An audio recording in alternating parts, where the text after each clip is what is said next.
안녕하세요. 황 목사입니다. 한 달쯤 됐나 저희 아내가 한국에 가서 수술을 받았어요. 자궁 적출 수술을 받았는데 한 500만 원쯤 들었습니다.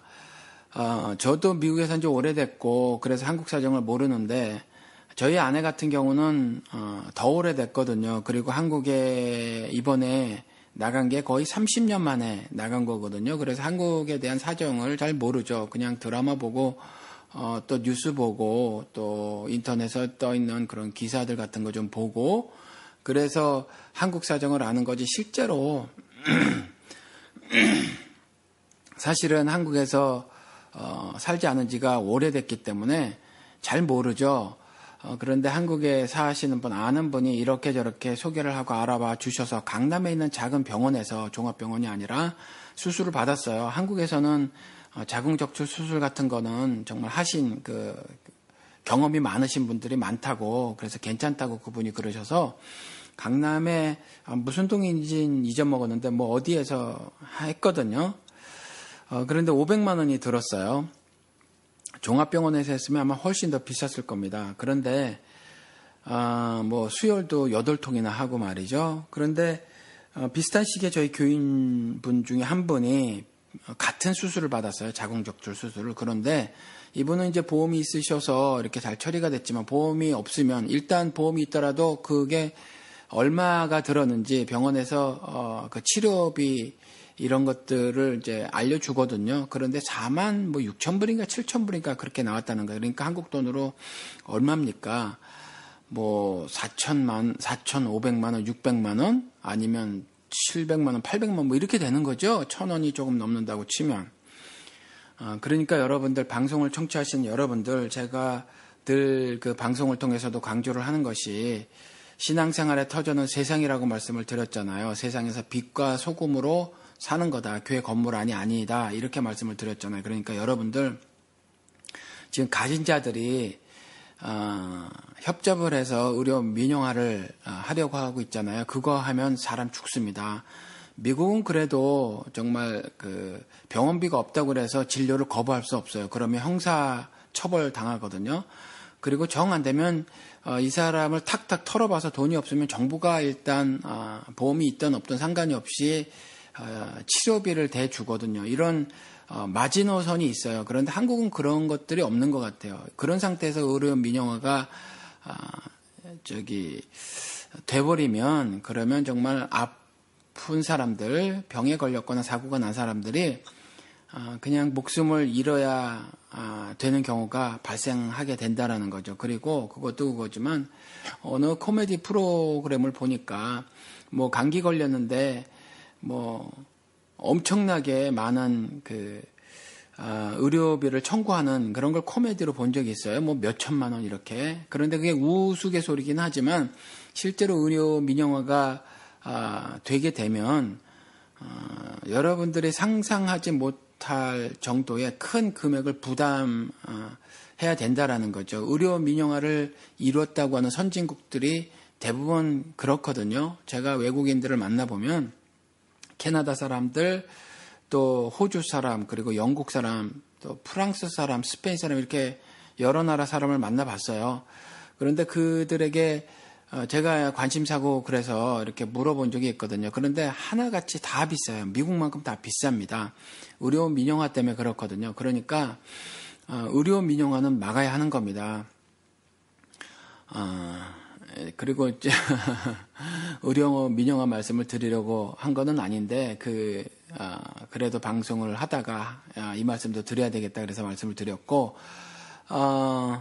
제 아내가 이렇게 자궁 적출 수술을 받은 이유는 이제 자궁 안에 혹이 생겨서 그렇거든요. 그것도 아이를 셋을 낳는데 셋 다 제왕절개를 해서 그 혹이 유착이 굉장히 심해서 그래서 좀 수술이 다른 보통 수술은 1시간 반 정도만 하면 된다고 그러더라고요. 근데 저희 집사람은 4시간 정도 걸려서 수술을 했어요.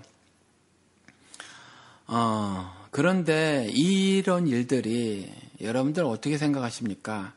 하나님의 벌이라고 생각을 하세요? 아니면 뭔가 신앙생활을 잘 못하고 있어서 우리 보통 신앙생활이라고 하는 거, 그래도 공예배 잘 참석해야 하고, 또 11조 생활도 해야 하고, 구제도 하고, 봉사도 하고, 뭐 이래야 되는 것, 이런 것들을 잘 못해서 저희 아내가 이런 질병에 걸렸다고 생각을 하십니까? 물론 이 질병이 나이가 든 여성들에게 흔히 발견이 되는 그런 질병이긴 해도, 그렇다고 모두 그런 건 아니거든요. 이게 제가 아내가 이 질병에 걸리고 나서 인터넷을 통해서 좀 찾아보니까, 흑인들은 뭐 한 85% 정도가 이런 질병이 있대요. 그래도 15%는 안 걸리는 거잖아요. 그리고 15%가 모두 뭐 크리스찬일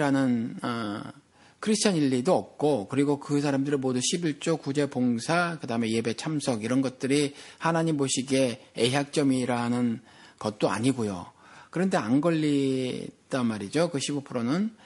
근데 흑인들이 제일 많이 걸린다고 하는 걸 보니까, 그러면 우리 한국 사람들은 좀 덜 걸리겠죠.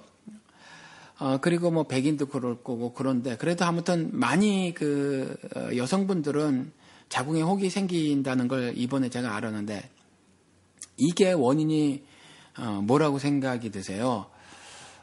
이런 질문을 해오신 거예요. 그래서 제 아내 말씀을 드리는 겁니다. 이번에 제 아내를 통해서 이런 일들을 통해서 사실은 저희들은 하나님께 한 발짝 더 가까이 나가는 계기가 됐고요. 또 아이들이 갑자기 효녀가 됐어요.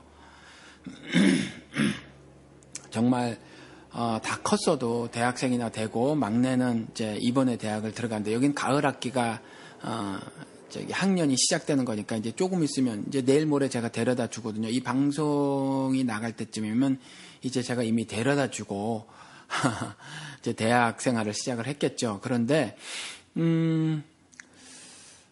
아이들이 갑자기 이렇게 큰 아이들임에도 불구하고 뭐 집안일 같은 것들을 엄마한테 많이 미루고 그랬었는데, 정말 그렇게 했던 행동들을 막 반성을 하고 말이죠. 엄마를 쉬게 하고 하면서 빨래고 집안일이고 그렇게 열심히, 물론 방학 때라서 집에 와 있어서 그렇긴 하더라도 뭐 이렇게 효녀가 되셨어요. 그래서 오히려 죽을 병이 아니었으니까 제가 제 아내에게 참 당신 병 잘 걸렸네, 제가 그렇게 농담으로 말을 하기도 했는데, 아무튼 씩씩하게 잘 이겨냈고, 그 다음에 날마다 기도를 하는 가운데 정말 저희들에게 허락하신 이와 같은 그 좋지 않은 일을 통해서 좀 크기는 작더라도 욥과 같은 고백도 좀 했고요. 그리고 아이들도 아직 어리지만 인생 20대 때는 한참 뭐 여러 가지 꿈도 꾸고, 또 장래돼서 뭐 소망도 갖고 막 그러잖아요. 근데 큰 아이가 고백을 하더라고요. 사는 게 그런 것들이 더 중요한 게 아니다라는 걸 이번에 깨달았다는 거죠. 엄마가 아픈 것으로 인해서. 그래서 여러 가지로 참 좋은 경험을 했어요. 그런데 이렇게 좀 안 좋은 일이 생기면 뭔가 내가 신앙생활을 잘못해서 그런 것이 아닌가, 이런 생각을 갖는단 말이죠. 이분의 질문이 그래요. 사업을 하시는 분인데 임대업을 하신대요. 그런데 아파트 세입자는 임대료를 자꾸 미루고 있고요. 또 공장 세입자는 갑자기 나간다고 그렇게 통보를 해오셨다는 거죠. 세입자 구하기가 너무나도 어려운 시기랍니다. 제가 한국 사정을 잘 몰라서 그런데, 아무튼 좀 사업이 잘 되셨으면 좋겠어요. 그런데 혹시 그런 것이 아닌가. 이분이 저에게 11조 상담을 이전에 해오셨어요. 이메일을 통해서. 그리고 말씀을 드렸고, 그래서 11조를 하지 않는 게 맞다고 알고 있습니다, 이렇게 말씀을 하셨습니다. 그런데 11조를 하지 않는 게 맞다고 말씀을 드린 적은 없어요. 11조를 하셔도 되죠. 또 10의 2조도 하셔도 돼요. 내 헌금을 하실 때 주시는 이가 하나님이시라는 신앙 고백을 하는 거거든요.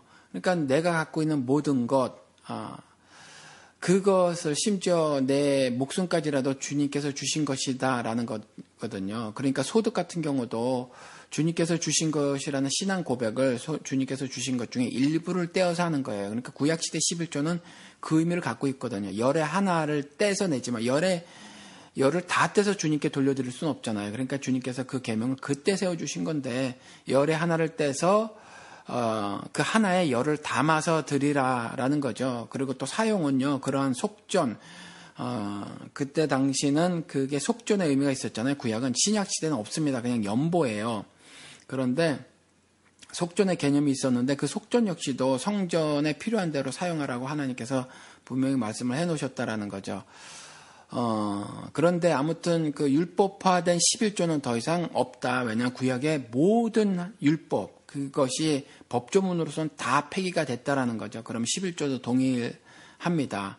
구약의 수많은 율법 조항들 가운데서 다른 것들은 하나도 실천을 하고 있지 않으면서 11조만 가져와서 실천을 하고 강요하는 건 사실은 불신앙적 행동이라는 거죠. 그런데 그럼에도 불구하고 이와 같이 11조를 하면서 하나님께서 주시는 이시고 거두시는 이시라라는 신앙 고백을 하는 것 자체, 즉 자발적으로 하는 거야 뭘 할 거 없다는 거죠. 그런데 이것을 법조문화, 어떤 강제 조항으로 여겨서 하는 것이 불법이다라고 말씀을 드렸죠. 그런데 이분은 이제 제 말씀을 충분하게, 많이는 이해하셨어도 충분하게는 다 이해하지 못하신 것 같아요. 그래서 11조는 하지 않는 게 맞다고 알고 있습니다. 이렇게 말씀을 하셨어요. 근데 그 말씀은 아니었다라는 거죠. 평생 11조를 해오셨는데 안 한 지 8개월이 되셨다는 거예요. 그래서 제가 조금 영향을 미친 것 같아요. 그런데, 질문사항이 뭐냐 하면 11조를 하다가 안 하셔서 그런지, 혹시 이게 11조를 하지 않아서 그런가, 이렇게 생각을 하시는 거예요, 이분이 지금. 그리고 또, 평생을 11조 생활을 해오셨던 어머니께 여쭤보셨다는 거죠. 그랬더니 어머니께서 당장 11조를 안 해서 그렇다, 이런 일이 벌어지고 있다라고 말씀을 하셨다는 거예요. 그냥 뭐 바로 답이 나오셨던 거죠. 그래서 당장 이렇게 말씀하셨는데 어머니께 여쭤보니까 그렇게 말씀하셨다는 건데, 이분께서는 11조를 안 해도 되는 것이 맞다고 알고 있습니다. 이러면서도 뭔가 깨름칙하신 거예요. 그래서 목사님, 어머니께서 그렇게 말씀을 하셨는데 저의 기우겠죠? 이렇게 질문을 해오셨어요. 그리고 또 다른 질문에서 이렇게 말씀을 하셨어요. 아침 저녁으로가 아니라 이제 아침에 새벽 예배라는 것이 있는데 이게 한국 교회만 있는 것이 아닙니까? 그러니까 외국에 사는 사람들도 신앙생활이라는 것을 하는데 새벽 예배라는 신앙생활은 하지 않지 않느냐. 그런데 공장을 내놨는데, 이건 또 다른 질문인데 사실 내용이 같아서 제가 계속 읽어드리는 거예요. 이자 부담 때문에 공장을 팔려고 내놨는데 안 나간답니다. 벌써 5년이 지났대요. 그런데 그래서 매일매일 아침 저녁으로 생각만 날 때마다 기도를 했음에도 불구하고 5년 동안에 그 공장이 안 팔렸다는 거죠. 그래서 도무지 하나님께서 뜻이 어디 있는지 알 수가 없습니다. 이렇게 말씀을 하셨어요. 그리고 나서 이게 모르니까 5년 동안 공장 팔게 해주세요. 공장 팔게 해주세요. 새벽이고 밤이고 기도를 했는데 아직도 안 팔리고 있으니까 이분이 이제 말씀을 하시는 것이 아침 저녁으로 생각만 날 때마다 기도를 했지만 새벽 기도에는 아마 안 나가셨던 모양이에요. 그래서 그럴 때마다 혹시 새벽 기도에 가서 기도하면 들어주실까? 이런 생각이 들곤 하셨다는 거죠. 그런데 이런저런 핑계로 못 나가고 있는데 그게 깨름칙하신 거예요. 그래서 여전히 또 권사님이신 장모님께 이번엔 또 여쭤봤는데 장모님께서 이렇게 말씀하셨다는 거죠. 새벽 기도 덕을 나는 많이 봤다. 그래서 그 질문을 해오신 분께도 새벽 기도 나가기를 권하셨다는 거예요. 그래서 질문하시기를 새벽에 나가서 기도하면 하나님께서 더 잘 들어주실까요? 이렇게 질문을 해오셨어요. 그러니까 질문이 비슷하죠. 아마 제 방송을 처음부터 청취하신 분은 이분에게 아마 답을 주실 수 있을 것이라고 생각이 듭니다. 그렇죠. 그냥 기우죠. 새벽 기도 나가서 덕을 많이 볼 것 같으면 열심히 인생 살 필요가 뭐가 있나요? 그냥 새벽 기도 나가면 되죠. 그리고 또 사업이 11조를 해서 사업이 잘 될 것 같으면 11조만 하면 되지 사업에 뭐 열심을 내실 이유가 뭐가 있나요? 생각을 하실 필요가 뭐가 있어요? 그냥 11조 열심히 하시고 새벽기도 열심히 다니시면 되죠. 그러면 내가 팔고 싶은 부동산 턱턱 팔리는 거고, 그 다음에 뭐 세입자 구하기도 힘든데 나한테만 똑똑 세입자가 그냥 제발로 미리미리 찾아주는 거고, 다른 사람은 뭐 임대업을 하는 분이라도 뭐 비고 세입자 구하는데 골무를 앓고 있더라도 순전히 나만 그와 같은 복을 받을 수 있겠죠. 제가 말이 좀 심했나요? 그런데 그래도 그렇게 말씀을 드려야 되겠습니다. 기우 맞아요. 기우 맞고 이런 건 기독교가 아닙니다. 그 무당들이 맨날 액대말하고 부적서 주고 뭐 그런 거잖아요. 그리고 뭐 액대말하고 구타라 그러고 또 뭐 막 그런 거잖아요. 그거 기독교에 침입해 온 무속신앙이에요. 결코 이건 기독교가 아닙니다. 미국 사람들 새벽기도 없으니까, 새벽 예배 없으니까 그럼 복 못 받아야 하잖아요. 질문하신 것처럼 우리나라에만 있는 거니까.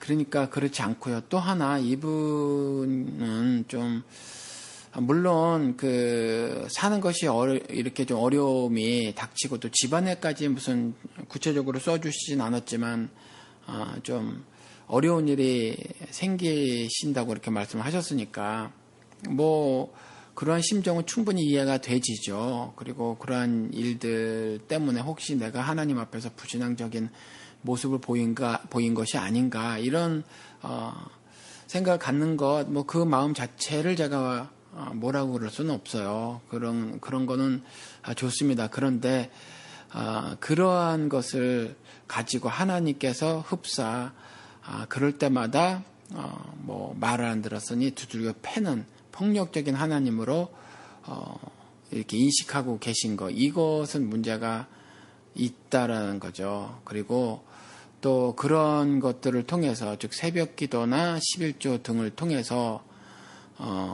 받으려고 했던 것이 공장을 팔고 싶을 때 파는 복, 그리고 세입자가 꼬박꼬박 다달이 밀리지 않고 돈을 잘 내는 거, 그리고 사실은 세입자가 구하기 어려운 시기니까 나가지 않고 오래 붙어 있어 주는 거, 이걸 복이라고 이제 알고 계신 거죠. 이것이 하나님께서 내게 주시는 은총이다.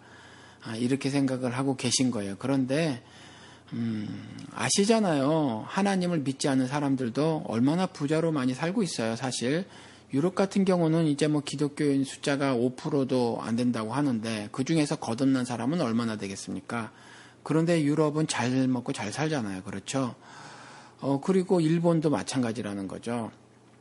그러니까 전혀 관계가 없는 이야기다라는 겁니다. 이제 하나님께서 온 우주 만물을 창조하시고 또 사람도 지으시고 사람으로 하여금 창조하신 그 모든 것을 다스리라 하셨거든요. 그건 이제 자연의 질서, 자연을 운행하시기 위해서 질서를 부어 주셨는데, 그것뿐만이 아니라 이제 사람이 살아가는 이 세계에 하나님의 의로운 질서대로 살아가기를 원하시고, 그래서 그와 같은 질서를 부어주신 거거든요. 제가 의의 질서라고 했잖아요. 그러니까 사실은 자연 세계를 통해서 하나님께서 자신의 신성과 능력을 담아놓으신 자연이 움직이는 걸 보세요. 우리 먹이사슬을 인간들이 나중에 발견을 했지만 어느 것 하나 부족함이 없이 먹고 산단 말이죠. 인간이 그 자연 질서를 깨지 않는 한 도도하게 하나님께서 부어주신 질서가 흐르고 있는 걸 발견을 할 수 있거든요.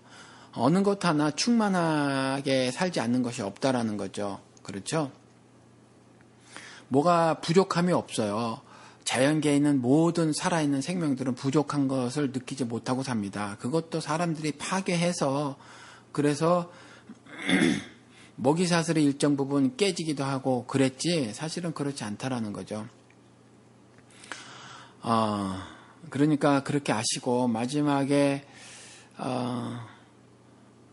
뭐 다 비슷한 질문인데, 어떤 마음으로 기도를 드리면 들어주실까요? 혹시 제가 지은 죄 중에 회개를 하지 않은 죄들이 남아있다면 안 들어주실 수도 있나요? 부동산에 팔아달라고 말은 해도 없고 저는 기도밖에 할 수 있는 게 없는데 어떻게 기도하면 하나님께서 이루어 주실까요? 그거는요 100년 1000년 기도해도 하나님께서 안 이루어 주십니다. 그러니까 그렇게 아셔야 해요. 그리고 어떤 마음으로 기도를 드리면 들어주실까요? 안 들어주시니까 그런 기도는 하지 마시기 바랍니다. 그리고 혹시 제가 지은 죄 중에 회개를 하지 않은 죄들이 남아있다면 그건 늘상 살펴보시고요. 그것 때문에 안 들어주실 수도 있나요? 그것 때문에 죄를 발견케 하시고 죄를 지적은 하시지만 그것 때문에 세입자 안 들어오게 하시고 그렇진 않다는 거죠. 물론 특별한 경우에 그 사람을 돌이키게 하기 위해서 특정 경우에 그러실 수 있음을 제가 부인하는 건 아니에요. 그런데 그런 경우를 보편화, 일반화 시킬 수는 없다는 거죠. 그래서 그런 것들을 신앙으로 만들 수는 없어요. 그래서 예를 들어서 그 보편화, 일반화에 대한 말씀을 드리면 한나가 삭도를 대지 않겠습니다. 그래서 아들을 얻었잖아요. 그러면 성경에 그와 같이 기록이 되었으니까 나도 삭도를 대지 않겠습니다. 라고 하면 아들을 주시냐라는 거죠. 아직도 한국에 소동사상이 남아있는 것 같은데 삭도를 대지 않겠다라는 말은 성전에서 봉사하는 나신인으로 만들겠다. 나실인으로 만들겠다라는 말이잖아요. 그러면 여러분들이 아들을 낳기 위해서 성전 봉사하는 자, 즉 제가 아들을 주시면 목사를 만들 테니까요. 아들 주세요 라고 말씀하시면 기도를 하면 하나님께서 아들을 주실 것 같으세요? 그렇지 않다라는 거죠. 그래서 이 보편화 혹은 일반화 작업은 정말 조심해서 잘 해야 한다라는 거죠. 다시 말씀을 드릴게요. 하나님께서 어떤 특정한 경우에 특정한 방식으로 우리 일반적인 방식 말고요. 성경에 기록되어 있는 일반적인 방식 말고 어떤 특정한 방법으로 어떤 특정한 일을 이루시고자 하는 어떤 경우들이 있죠. 그것까지 제가 부정을 하는 건 아닙니다. 그렇지만 하나님께 내가 새벽 기도 나가서 간절하게 기도를 하면 부동산을 팔아주시거나 또 내가 이렇게 돌이켜보니까 하나님 이런 죄를 지고 저런 죄를 지었습니다. 뼈를 깎는 고통을 감수하고 제가 죄를 회개하옵나니 하면서 기도를 한다고 해도 그리고 나서 덧붙여서 세입자가 지금 아파트가 비었는데 세입자를 보내주세요 라고 말씀을 해도 세입자가 안 생긴다는 거죠. 혹시 세입자가 온다고 해도 그건 하나님의 응답이 아니에요. 기도는 그렇게 하는 게 아니라는 거죠. 그러니까 이 질문하신 거 있잖아요.